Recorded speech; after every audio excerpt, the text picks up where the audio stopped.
एक दिन सासू माँ को ना सुबह सुबह गुस्सा आ गया और वो चिल्लाते हुए बोली, बहू चाय इतनी फीकी क्यों है? क्या तुम्हारे मायके में नमक और शक्कर खत्म हो गया था?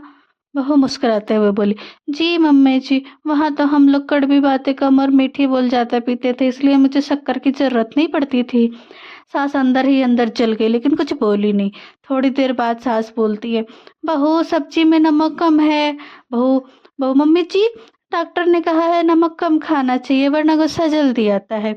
अब तो सासू माँ का पारा ही चढ़ गया और बोली, बहू तुम दिन भर मोबाइल में लगी रहती हो, कुछ काम भी कर लिया करो। बहू, मम्मी जी मैं तो मोबाइल से ही रेसिपी सीख रही थी कि आपको, ताकि नए नए रेसिपी खिला सकूं खाने बना के। और आपको लगता है कि जैसे कि आप पुराने खाना ही खाना पसंद करते हो। तो ससुर जी की तो हंसी ही छूट गई और बोले, अरे भगवान, ये बहू नहीं है, ये स्मार्टफोन है। इससे जो भी पूछो उसका जवाब तुरंत मिलता है।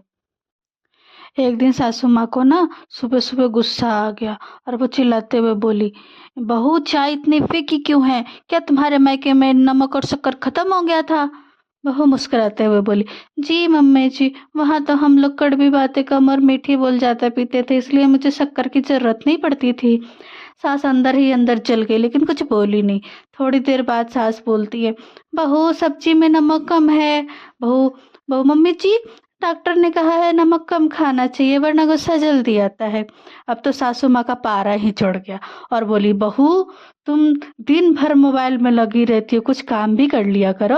बहू, मम्मी जी मैं तो मोबाइल से ही रेसिपी सीख रही थी कि आपको, ताकि नए नए रेसिपी खिला सकूं खाने बना के। और आपको लगता है कि जैसे कि आप पुराने खाना ही खाना पसंद करते हो। तो ससुर जी की तो हंसी ही छूट गई और बोले, अरे भगवान, ये बहू नहीं है, ये स्मार्टफोन है।